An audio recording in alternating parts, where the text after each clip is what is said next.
YG와 JYP의 책걸상. 책에 관한 걸쭉하고 상큼한 이야기. YG와 JYP의 책걸상이 찾아왔습니다. YG 강량구입니다. JYP 박재영입니다. 양변 양지훈입니다.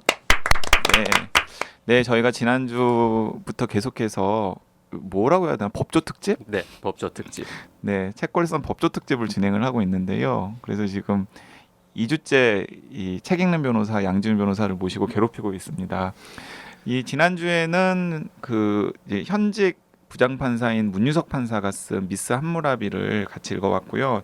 이번 주에는 현직 부장 검사가 쓴 검사 내전이라고 하는 빼어난 책을 지금 지난 시간에 이어서 이번 시간에 살펴볼 예정인데요. 네. 뭐 댓글 하나 소개하고 본격적으로 이야기 시작하겠습니다. 네, 닉네임 2008땡땡땡땡님 안녕하세요. 책걸상을 최근에 알게 되어 너무 행복한 1인입니다. 전 아직 역주행과 정주행을 반복하고 있는데요. 두 분은 책을 어느 정도의 속도로 읽으시는지 궁금합니다. 소개해 주시는 좋은 책이 많아서 도서관에서 빌려오긴 하는데 하루 한두 시간으로는 빌려오는 책을 다 읽지 못하고 반납해야 하는 경우가 많더라고요. 그래서 이제는 속독에 대한 책도 찾아보고 있습니다. 마음 같아선 2, 3일에 한 권씩 읽어버리고 싶은데 읽는 속도가 워낙 느리다 보니 다독하지 못하는 저에게 너무 속상한 마음이 듭니다. 두 분은 빨리 읽는 방법이 따로 있으신가요? 궁금합니다. 특히 YG님 존경합니다. 부끄럽네요. YG님은 정말 존경받아 마땅하죠. JYP도 존경합니다. 네. 정말 왜? 책 많이 읽는 다독가이자 책을 단순히 많이 읽는 게 아니라 책을 읽으면서 그거를 바탕으로 뭔가 행간도 읽을 줄 알고 여러 권의 책에서 읽은 내용들을 이렇게 묶어가지고 또 글도 잘 쓰고 다 훌륭합니다. 끊임없이 이제를 남발하는 것만 빼면 정말 좋은 사람인데 자 이제 YG가 대답해 보세요. 이제 YG 선생님. 네. 책 읽는 속도가 어떻게 됩니까? 책 읽는 속도가 아무래도 남들보다는 빠른 것 같아요. 그런데 그게 저는 2008 땡땡땡땡님께서 그 약간 접근을 잘못하고 계시는 게 속독에 대한 책을 찾아보고 계시다 그랬잖아요. 근데 속독에 대한 책 같은 거 쓸모가 없습니다. 예, 제가 단언컨대 속독에 대한 책을 찾아보시기보다는 이제 그 시간에 좋아하는 책, 마음에 드는 책, 읽고 싶은 책을 한 권이라도 더 읽는 게 좋을 것 같아요. 그렇죠. 왜냐하면은 이제 책을 이제 계속해서 책이랑 친하게 지내고 좋아하는 책, 읽고 싶은 책을 따라서 이제 계속해서 읽다 보면은 자연스럽게 이 자기만의 책 읽는 리듬감, 속도감 같은 게 몸에 배고요. 그러면은 그 연장선상에서 이제 자연스럽게 본인의 페이스 같은 게 딱 만들어져요. 그런데 그 페이스가 어떤 경우에는 좀 빠를 수도 있고 어떤 경우에는 느릴 수도 있는데 거기에 대해서 그렇게 스트레스 받으실 필요 없어요. 그럼요. 네, 세상은 넓고 읽어야 할 책은 많고 어차피 다 읽어도 어차피 다 못 읽어요. 맞아요. 그리고 세상에 읽어야 할 책이 많다라는 말도 어쩌면 틀린 말입니다. 읽어야 하는 책 따위는 없습니다. 없어요. 그냥 읽으면 좀 즐거운 책들이 있는 거고 네. 그 책들은 사람마다 또 다른 것이고 네. 그래서 저는 사실 근데 이 시점에서 좀 제보를 하나 하고 싶은데 제가 YG님을 20년 봤잖아요. 대학 때부터. 근데 원래 YG는 책 날개만 읽고 책 내용을 다 말할 수 있는 기술을 그때도 갖고 있었어요. 그러니까 무슨 얘기냐면 책을 안 읽고도 읽은 척하는 기술에 있어서는 세계 한국에서 최고인가요? 한국에서 일단 좀 독보적인 수준인 걸로 제가 알고 있고. 잠깐만 여기서 좀 사실 확인하고 넘어가겠습니다. 물론 그 책벌상의 책들은 다 읽은 것 같아요. 근데 그런가요? 모든 책을 지금 얘기하는 모든 책을 읽었다라고 하는 거는 누구도 검증하지 못한 거죠. 자 일단 질문 들어가겠습니다. 다 명예훼손으로 책걸상에 가만있어 봐. 명예훼손으로 고소할. 가만있어 봐. 지금 검사 얘기하고 있는데 지금 김문 검사님한테 하세요. 이 YG가 책걸상에서 추천한 메인 도서 그날의 네. 주제 도서 중에 안 읽은 책이 있었습니까? 안 읽은 책은 없습니다. 없습니까? 네. 아니 안 읽은 다 읽었냐고 물어봐야죠. 그럼- 예. 끝까지 안 읽은 책 있습니까? 끝까지 안 읽은 책이 딱 한 번 있었습니다. 한 번 있었어요. 네, 딱 한 번 있었습니다. JYP는 가슴에 손을 얹고 말씀드릴 수 있습니다. 네. 주제 도서 중에 끝까지 안 읽은 책은 없습니다. 다 네. 읽긴 다 읽었습니다. 정확하게- 기억을 못할 뿐.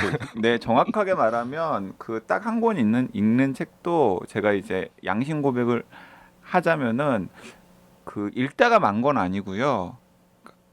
어쨌든 끝까지 발췌독을 하긴 했죠. 근데 이제 제가 이렇게 고백을 한 것은 이제 처음부터까지 진짜 좀 다 완독을 하지는 못했어요. 시간이 없어가지고 그때는. 근데 책걸상 방송 한 다음에 그날 바로 다 완독을 했습니다. 아 그래요? 예. 그래서 제가 아마 그 혜니는 기억을 할 텐데 제가 이제 소소하게 내용 수정 같은 것도 제가 말씀을 드리고 그랬어요. 약간 잘못된 정보 같은 게 있어가지고. 그러면 이제 메인 추천 도서 말고 중간 중간에 뭐 이런 책도 있어요라고 추천한 책들 그것도 다 본 겁니까? 근데 그 책은 거의 다 본 거예요. 거의 다 봤다라는 안 본 것도 있긴 있다라는 얘기죠. 네, 거의 다 본 거예요. 아니 진짜 알겠습니다. 거의 100% 뭐 왜냐면은 읽어봤기 때문에 제가 그렇게 얘기를 할 수 있는 거죠. 자, 우리 셋 중에 보나마나 YG가 책 제일 많이 읽을 텐데 책 덜 읽는 우리가 지금 막 구박하고 있어요. 1년에 네. 책을 몇 권이나 읽으십니까? 근데 저는 뭐 생각보다 그렇게 막 뭐 100권 이렇게 안 됩니다. 한 80권?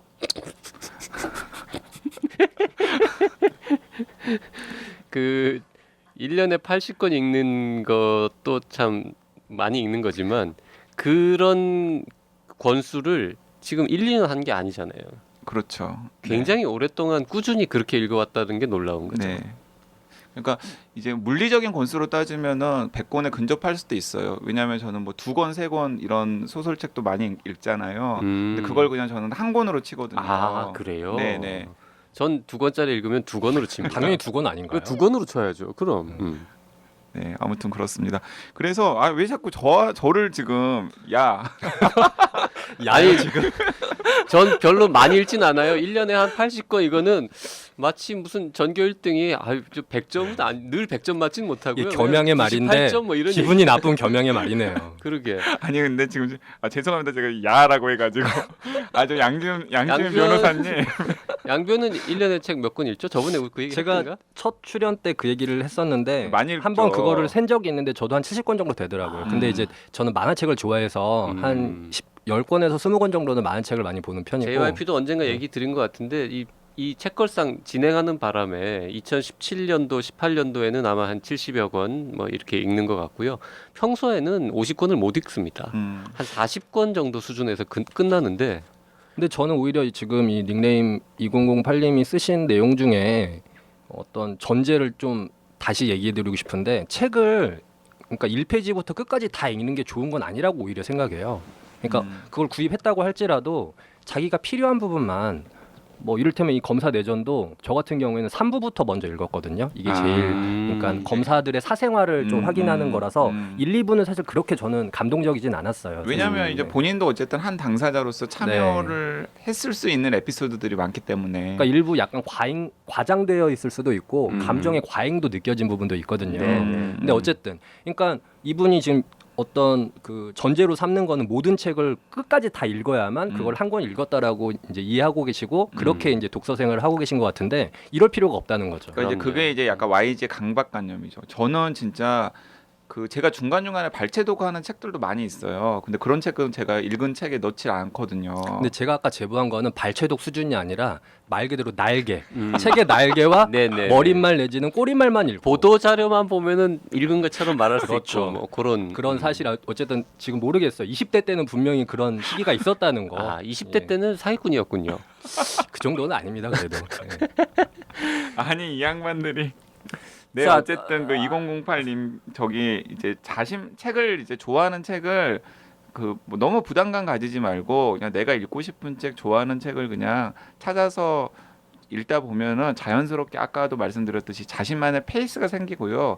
그 페이스를 그냥 이렇게 즐기는 게 굉장히 중요합니다. 한 50쪽까지 읽었는데 이건 재미도 없고 나랑 안 맞고 별로 끝까지 읽고 싶은 마음이 안 든다. 버려도 던져야죠. 됩니다. 그럼 버려야죠, 그죠? 네. 왜냐면은 2008님께서 책걸상 진행하신 거 아니잖아요. 그럼요. 네, 책걸상 진행하는 저희야 이제 뭐 소개하기로 한 책을 어쨌든 가능하면 처음부터 끝까지 다 읽어야 되는 의무가 있지만은 예를 들어서 2008님께서 아무리 뭐 JYP나 YG가 재밌다고 꼭 읽어보라고 추천을 했는데도 불구하고 좀 읽어봤더니 이건 내 취향이 아니고 재미가 없어 그러면은 그냥 버려도 예, 무방합니다. JYP나 YG나 뭐 양변이나 아마 비슷할 텐데 한 50페이지 뭐 100페이지 읽다가 이건 아니다 싶어서 버리는 책도 1년에 수십 권씩 있을 네, 거예요. 맞아요. 네. 그럼요. 그럼요. 네. 음.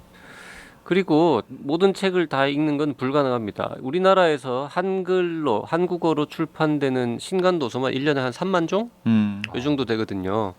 그러니까 300권을 읽는다 한들 1% 보는 겁니다. 맞아요. 신간 중에서 그나마. 네. 근데 뭐 어쨌든 많이 읽어봤자 100권 정도인데 100권 읽는 사람 진짜 드물죠. 네, 그러니까 그렇게 본다면은 진짜 뭐 나오는 책을 다 읽을 수도 없고 다 읽을 필요도 없고 그럼요. 네. 뭐 심지어 제 주변에 있는 어떤 지인들은 그냥 좋아하는 책만 계속 여러 번 읽으시는 분들도 있는데요. 그럼요. 또 그런 독서법이 좋은 독서법일 아니, 수도 세상에 있습니다. 그 많은 영화를 다 볼 수 없고 세상에 그 많은 멋진 사람들하고 다 사귀어 볼 수 있는 것도 아니고 그리고 연애 시작했다고 꼭 결혼하는 거 아니잖아요. 이 책 읽다가 재미없으면 버릴 수도 있는 거고. 그 스티븐 킹의 유혹하는 글쓰기라는 멋진 책에 보면은 스티븐 킹이 이런 말을 해놨는데 제가 가끔 인용하는데요. 스티븐 킹은 항상 글을 쓸 때 왜 책상이 방 가운데가 아니라 방 구석에 있는지를 생각을 한대요. 이제 결론은 이겁니다. 그러니까 인생이 있고 예술이 있는 거지 예술이 있고 인생이 있는 건 아니라는 거죠. 그러니까 삶이 있고 책이 있는 거지 책이 있고 삶이 있는 건 아니라는 거죠. 그러니까 멋지게 사는 게 중요하고 그 멋지게 살기 위해서 책이 양념으로서 존재하는 거지 책 자체가 그 목적이 되어서는 안 된다라는 거죠. 하지만 우린 그렇게 생각하죠. 책을 전혀 읽지 않는 멋진 인생은 좀 어렵다. 아, 멋진 말이네요. 네. 네. 책을 전혀 읽지 않은 인생 중에서 저 인생 진짜 멋진데 요건 조금 그렇지 않냐. 네. 그러니까 그 연장선상에서 좀 책걸상을 들으시는 분 중에서 뭐 상속녀라던가 아니면 뭐 강남 일대 건물 소유주라던가 아니면 대기업의 임원분들은 이런 멋진 현장에서- 얘기를 하는 현장에서 방송하면서 듣게 되니까 정말 절박한 게 느껴지네요. 네 이런 멋진 얘기를 하는 이 책걸상을 좀 생존에 도움을 주자 이런 연락을 좀 아니 해주시면 근데 정말 왜 꼭 상속남이 아니라 상속녀라고 말씀하세요? 요새 분위기상으로 제가 보기엔 좀 편향된 그런가요? 네, 상속남도 환영합니다. 네, 상속남도 네. 환영합니다. 네. 네, 성차별하지 않습니다. 네. 상속자. 상속자. 네. 네, 상속자 그리고 강남 일대에 이제 강북에도 건물주. 비싼 건물 많아요. 네. 네. 서울에 왜 집안에도 많아요 건물? 어쨌든 간에 고가의 건물주. 해외에서 혹시 건물 갖고 계신 분들도 네. 네, 그리고 뭐 대기업의 임원, 뭐 이거 국내 뭐 대기업, 뭐 다국적 기업 뭐 다 포함해서 자, 네, 연락 주십시오. 쓸데없는 소리 그만하고요. 지난 시간에 이어서 검사내전 책 얘기 좀 해보죠. 이 책에서 이제 사실 좀 힘주어서 서술하고 있는 부분이 1장 사기 공화국의 풍경 부분인데요. 저는 저자가 지난 시간에 말한 것처럼 능청스럽게 그 검사실의 풍경을 이렇게 쭉 적고 있는데 그 문체 자체도 유려해서 읽기도 굉장히 재미있고 한데 일부의 어떤 중심 주제는 전 그런 것 같아요. 그러니까 여기서 나오는 등장하는 피의자들이 보면은 굉장히 어떤 악한들이 아니라 평범한 보통 사람들이거든요. 그러니까 어떻게 말하면 악의 평범성 쉽게 얘기하면 그런 것들을 좀 검사임에도 불구하고 드러내려고 노력한 것 같아요. 그러니까 우리가 흔히 범죄자라고 하면 그 신문 사회면에서 나오는 거는 굉장히 극악무도한 범죄 행위들로만 건조하게 그냥 기술되어 있죠. 근데 그 이면에 존재하는 어떤 그 범죄자들은 범죄자 자체도 사실 생활형 범죄자들인 거예요. 그래서 이제 사기범이라는 거는 결국은 저자가 말한 것처럼 사기 당하는 사람의 욕망을 건드려서 재산적인 이득을 편취하는 거잖아요. 그러니까 그런 과정에서 이들도 똑같이 어쨌든 자기 욕망을 가지고 움직이는 보통 사람들이다. 이런 얘기들을 좀 전달하고 싶었던 것 같아요.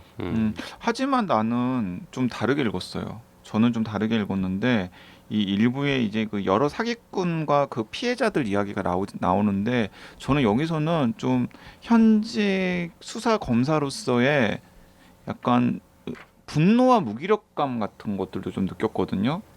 그러니까 왜냐면은 이 자기가 끊임없이 사기꾼을 잡아서 집어넣었지만 계속해서 사기 행각이 벌어지고 그 사기 행각을 통해서 제일 피해를 보는 게 이 사회의 가장 어려운 약자들. 약자들인 경우가 많잖아요.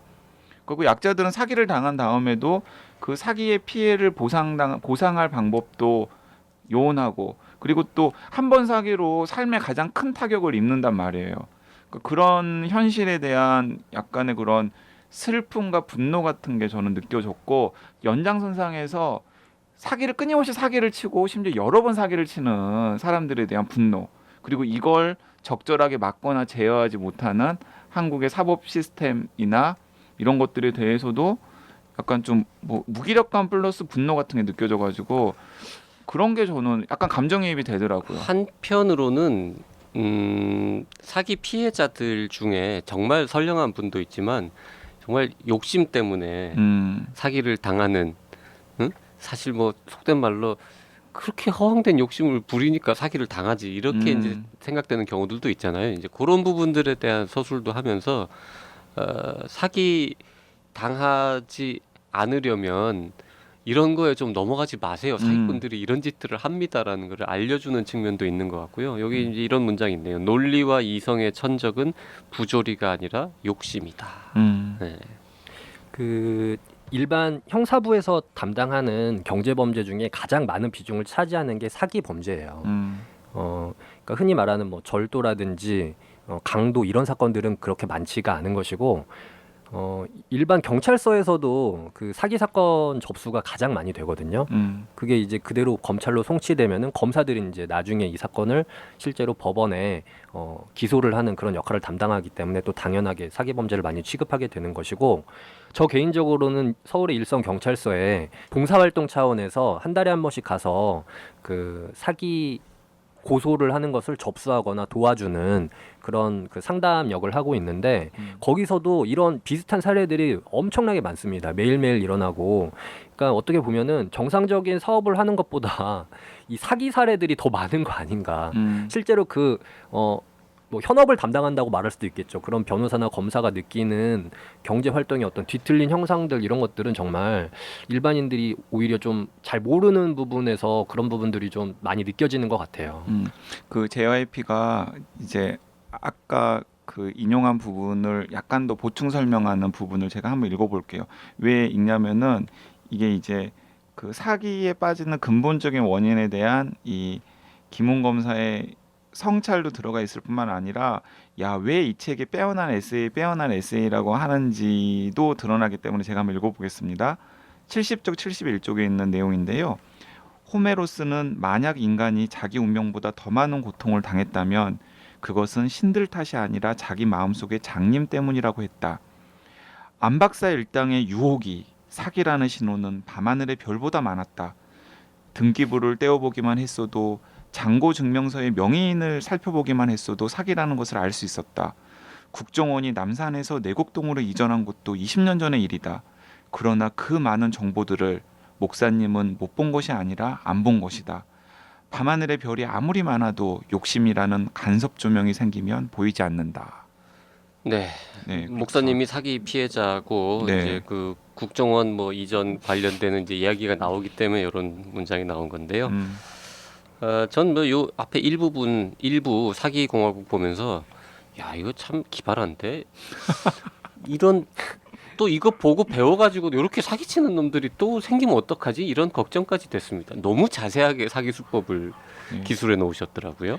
그리고 좀 마음 아픈 대목들도 있죠. 그 뭐 아마 20대 이제 최근에 이제 나오는 뉴스들이랑도 막 겹치는 뉴스인데 예를 들어서 이제 20대에 뭐 모델을 시켜주겠다고 연예인 지망생 네, 연예인 지망생 수민 씨. 씨 모델을 시켜주겠다고 했다가 뭐 이제 뭐 이것저것 해서 이제 뭐 사채랑 연결을 시켜주고 돈을 갚지 못한다고 이제 뭐 몸을 파는 일을 강요를 하고 심지어는 이제 외국으로도 보내가지고 몸을 팔게 하고 그래서 이제 20대 그냥 한 여성의 삶을 완전히 망가뜨린 그런 일당의 얘기들을 이제 굉장히 약간 뭔가 좀 분노와 함께 분노와 안타까움을 담아서 이제 담담하게 소설하고 있는 내용을 보면서 참 그 기구하는 인생 역정에 같이 독자도 안타까워지게 하는 그런 대목도 기억에 납니다. 네.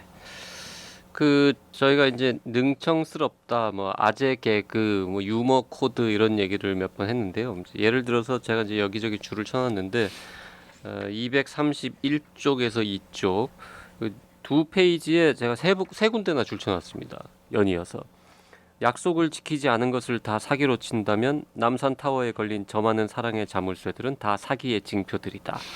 이런 말도 있고요. 조금 내려가면 충언은 그 앞에 역사책을 보면서 늘 느끼는 건데 바른 말을 하는 자는 대개 죽는다. 충언은 몸에 해롭다. 왕의 몸이 아니라 충신의 몸에. 이런 표현도 있고요. 그 다음 페이지에는 세게 된 놈은 회도 불어서 먹는 법이다. 내가 찾아봤잖아. 이게 진짜 있는 속담인가? 이러고 난 처음 들었걸랑요. 없는 말이에요. 이게 마치 오래된 속담인 것처럼 이렇게 뻔뻔하게 써놨습니다. 여기 이제 재밌는 에피소드도 나와요. 이거 제가 양변한테 한번 확인해보고 싶었는데 이제 이 홍보에도 많이 썼던 에피소드예요. 이 책의 홍보에도 평소처럼 밤늦게 야근을 하고 있는데 차장 검사로부터, 그러니까 차장 검사가 부장 검사보다도 높은 검사입니다. 거죠. 네. 차장 검사로부터 전화가 걸려왔다. 차장 검사가 법원 판사들과 회식을 한 모양인데 2차로 간 술집에서 흥이 과했던지 법원 수석 부장 판사와 내기를 한 것이었다. 그 자리에서 각자의 부하 직원들을 호출해 어느 쪽이 더 많이 나오는지 내기한 것이다. 부르기만 하면 마냥 달려오는 것을 바랄 거면 개를 기르면 된다. 그것도 아키타나 진돗개, 허스키처럼 충성심 강한 개를 기르면 되는데 왜 그런 짓으로 귀한 시간을 소비하는지 지금도 이해가 안 된다. 아무튼 차장 검사는 나더러 검사들에게 연락해 나오도록 하라고 했다. 그래서 나는 각 부의 총무 검사들에게 전화를 걸어 차장의 지시를 그대로 전달한 뒤 나는 계속 사무실에 남아 일을 했다. 차장이 나에게 나오라고 말한 것은 아니었고 또 차장은 잘 몰랐겠지만 검사는 개가 아니다. 곧 다음 문장이 사실 더 웃깁니다. 다음 날 난리가 났다. 아마 내기에서 졌나 보다. 그런 내기에 이긴 법원이 더 안심했다. 그리고 여기 이 책을 보면은 간간히 판사들이나 법원에 대한 디스가 있어요.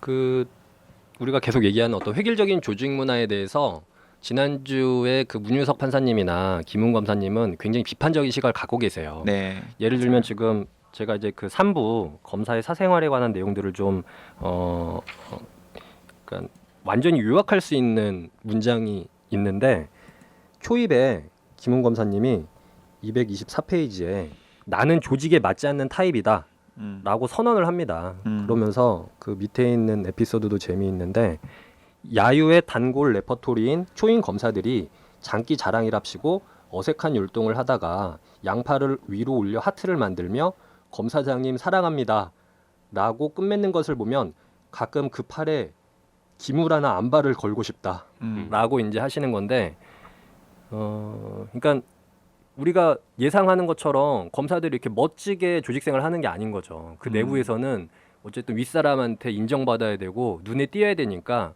마치 회사원처럼 어디나 마찬가지죠. 회사원처럼 이렇게 조직생활을 하는 거예요. 그러니까 그런 사실에 대해서 근데 김웅 검사님은 이렇게까지 해야 되느냐라고 이제 비판적인 태도를 취하고 그랬기 때문에 당청 꼴찌 검사가 될 수밖에 없었던 거죠. 저는 그 아이에게 화해를 강요하지 말라라는 장도 굉장히 울림이 있어가지고 제가 제 페이스북에다도 그 대목은 좀 소개를 했는데요. 학교 폭력에 대한 제가 생각하기에는 가장 현실적이고 또 가장 현장에 천착한 고민 중에 하나가 아닐까 하는 생각이 드는데 일단은 학교 폭력 가해자들에 대한 용서의 문제 그리고 아이들의 화해의 문제 그리고 또 과연 지금의 학교폭력 대책이 실효성에 있는 거에 대한 문제들에 대해서 이 검사로서 학교폭력 사건을 다뤄본 검사로서 여러 가지 고민들과 자신의 생각을 굉장히 진솔하면서도 날카롭게 묘사를 해놔서 저는 이 학교폭력 문제에 대해서 좀 관심이 있는 분들은 다른 걸 안 읽어도 이 아이에게 화해를 강요하지 말라라는 대목은 꼭 읽어봤으면 좋겠어요. 약간 이제 이 기문 검사의 이 교양의 이 뭐 수준 같은 것도 이제 드러내는 대목들이 가끔씩 있는데 이 학교 폭력과 관련된 부분의 마지막을 그 최근에 이제 굉장히 유명한 철학자죠 슬라보의 지적의 말로 이제 마무리를 하고 있어요. 진정 용서하고 망각하는 유일한 방법은 응징 혹은 정당한 징벌을 가하는 것이다. 죄인이 적절하게 징벌되고 나서야 나는 앞으로 움직일 수 있고 그 모든 일과 작별할 수 있다. 네. 저는 약간은 다른 얘기를 하고 싶은데 김웅 검사님이 이제 사부에서 뭐 회복적 사법이나 이런 대안적인 사법 절차를 또 소개하고 계시기도 하거든요. 근데 소개하는데 약간 비판적으로 소개하죠. 물론 그렇죠. 근데 음. 이제 그 뉘앙스와는 약간 다른 결이에요. 이거는. 그러니까 물론 그 소년 아까 얘기했던 그 소년 사건과 관련해서도 이제 좀 연결되는 지점이기는 한데 이거야말로 사실 이 에피소드야말로 약간 검사로서의 시각을 좀 노골적으로 비친 거 아닌가. 이를테면 일부에서도 이 사기범들에 대한 얘기를 하면서 굉장히 노예한 사기범들은 구속영장 제도를 너무 자유자재로 회피한다. 맞아요. 그래서 법원이 사실은 도망갈 기회를 제공하는 것이다라고 하면서 영장 제도를 약간 비틀어서 설명을 하고 계시거든요. 그러니까 검사의 입장이라는 거죠. 네, 그러니까 여기서 이렇게 얘기를 하고 있어요. 예를 들면 이제 학교폭력 가해자들에 대한 처벌 문제를 놓고서 미국의 회복적 사법 이론을 들어 가해자를 처벌하는 건 잘못된 것이라고 주장하는 사람도 있다. 그러나 내가 아는 그리고 미국 법서에 나오는 회복적 사법 이론이 그런 게 아니다. 회복적 사법 이론은 기존의 형사법제와 달리 가해자를 용서해 주는 것으로 모든 문제를 해결하라는 주장이 아니다. 이 이론의 핵심은 피해자의 피해 회복과 가해자의 속죄다. 결코 가해자를 무조건 용서해 주는 것이 아니다. 오히려 가해자에게는 기존의 형사사법보다 더 큰 책임과 보상을 요구한다. 그러니까 우리나라는 가해자를 제대로 응징하지 않고 가해자를 제대로 속죄하지 못하는 상황에서 자꾸 피해자와 가해자의 화해만을 강요한다라는 거죠. 근데 이게 이러한 진술 자체에 대해서 저는 뭐 이견을 제시할 필요는 없다고 생각해요. 동의를 하고. 근데 구체적으로 어떤 사건을 우리가 접하게 되잖아요. 저도 이제 학폭위 위원으로서도 그런 사건을 접하기도 하는데 이게 이 가해자를 얼마만큼 처벌할 것이냐. 특히나 미성년인 아직 성장하고 있는 교육받아야 하는 이 가해자를 어떻게 처벌할 거고 어떻게 화해를 시킬 거냐 이런 거를 굉장히 정하기가 어렵다는 거예요. 어렵죠. 이게 검사로서는 오히려 그런 화해 제도가 폭력적으로 피해자로 하여금 그 피해를 회복하지 못하게 하는 어떤 현실을 이제 지적하고 있는 건 맞는 것 같아요. 근데 이러한 원칙을 그대로 그냥 어떤 구체적인 현실에다가 대입하기에는 너무 복잡하다라는 거죠. 그렇죠. 어쨌든 이제 구체적인 상황은 굉장히 복잡하겠지만은 저는 이제 여기서 이제 그런 얘기 하거든요. 그러니까 저는 그거 맞는 것 같아요. 그러니까 너무 성인의 시각에서 아이들을 미성숙한 존재로 본다는 거죠. 근데 아이들은 그렇게 미성숙한 존재들 아니거든요. 훨씬 더 어른들이 생각하는 것보다 훨씬 더 영악하고 그리고 분위기 파악을 해서 자신에게 유리한 국면으로 간다는 거죠. 그래서 학교 폭력의 그런 피해자의 진술 같은 걸 보면 얼마나 악랄하게 당해요. 가해자들한테.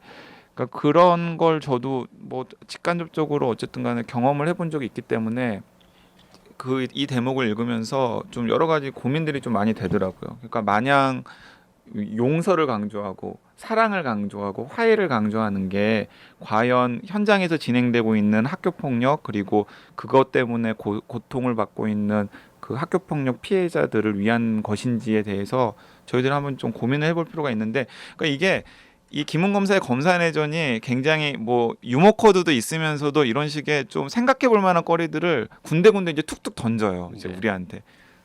특히 이제 사부 경우에는 뭐 아까도 말씀드렸다시피 굉장히 수준 높은 네. 법률 제도와 관련된 현대 사회의 고민들을 뭐 딱히 주장이 세진 않아요. 여러 가지 이럴 수도 있고 이런 고민도 있는데 뭐 이런 거 참 어려워요. 같이 고민해 보시죠. 뭐 이런 정도의 톤입니다만, 네, 재밌게 읽었고요. 제가 책 나온 지 얼마 안 돼서 샀는데도 이게 7쇄입니다. 굉장히 잘 팔렸는데요. 7쇄까지도 안 바뀌고 있어요. 아직도 그대로인지 모르겠지만 334페이지 맨 아랫줄에 오타 있습니다. 일사불란 스펠 틀렸으니까요. 출판사 관계자분들 들으시면은 고쳐주시고요. 이게 이제 그 JYP가 딴 때는 이제 그렇지 않은데 까인 책 특집만 하면은 이제 꼭 이제 공개적으로 이제 오타나 이제 편집 오류 실수를 지적을 하죠. 그 의식한 건가요? 아닙니다. 그냥 여기 접혀 있어가지고요. 알려드려야 될 것 같아서 이게 이제 초 1쇄였으면 뭐 알아서 고쳤겠지 할 텐데 7쇄까지 안 고쳐진 걸 보니까 말씀드려야 될 것 같아서 그런 거고요.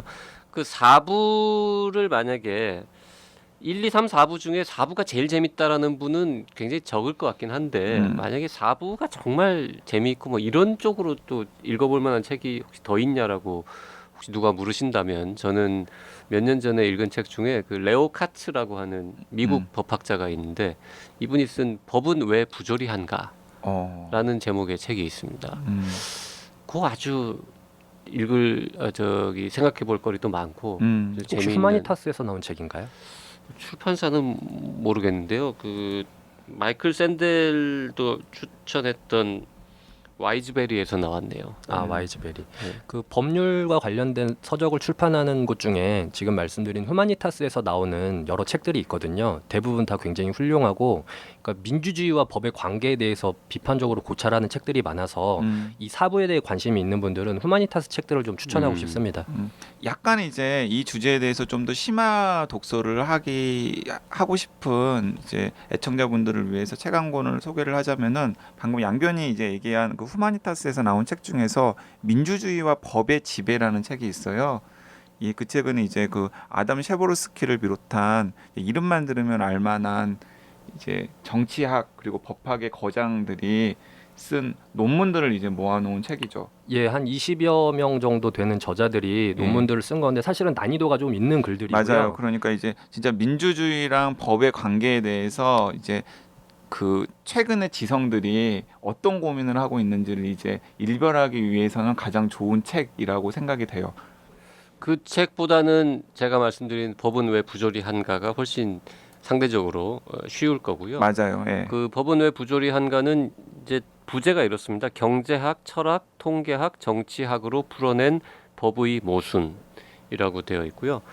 이게 이제 법률 시스템이라는 게 결국 우리 사회를 유지하는데 필요하기 때문에 이렇게 만들어 온 건데 뭐 나라마다 다 다르기도 하고 뭐 계속 바뀌기도 하는데 결국 이게 윤리적으로 아니죠 철학적으로 막 논리적으로 따지고 들어서 이건 되는데 이건 불법인데 이건 왜 합법이에요라고 물으면 대답할 수 없는 질문들이 굉장히 많지 않습니까? 그렇죠. 사실 어떤 네. 도덕적인 판단을 요구하는 부분에서 법이 개입해야 되는 어떤 사례들도 많기 때문에요. 네. 굉장히 논쟁적인 주제들이 많죠. 그래서 어떤 법학자는 그런 식으로 표현하더라고요. 그냥 사람들이 제정신인 상식을 가진 사람들이 모여가지고 이거는 허용해도 되지라고 하면은 허용하고 요건 아닌데 싶으면 허용 안 하는데 그렇게 정해놓은 다음에 법을 만든다는 게 여기까지는 합법하고 여기까지는 불법 여기서부터는 불법이라고 읽힐 수 있도록 법문안을 만드는 거 아니냐라고 이제 농담처럼 얘기를 하는 건데 어쨌든 이 레오 카츠의 책은 그런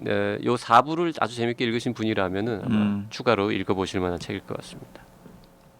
자, 2주에 걸쳐서 법조 특집 좀 약간 표현이 웃기긴 합니다만 현직 부장판사가 쓴 특이한 소설 미스 함무라비 함무라비 그리고 현직 부장검사가 쓴 아주 훌륭한 에세이 검사 내전 두 권을 책 읽는 변호사 독변 양지훈 변호사와 함께 이야기 나눠봤습니다. 다음 주에는 왠지 변호사가 쓴 책을 한번 해야 될 것 같은데. 아니나 다를까 양변이 책을 한 권 조만간 낼 예정이래요. 드디어 냅니까? 네, 지금 이제 원고 작업을 지금 마무리를 해서 네. 뭐 출판사도 정해진 것 같고. 그래요, 네. 네. 만약에 원래 혹시 지난번에도 이 얘기를 했는데 네. 그 출판사가 바뀌었어요. 그래요? 약간 우여곡절이 있었습니다. 그럼 만약에 어디 뭐 상속자가 나타나거나 해가지고 저희가 계속 하게 되면 양변 책 나오면 또 그때 기왕이면 상속녀였으면 좋겠다. 집에 계신 높은 분이 안 듣나 봐요 이 방송을. 잘 안 들으세요. 네. 자 오늘 방송 이렇게 마치도록 하겠습니다. 양변 고맙습니다. 네, 감사합니다. 감사합니다.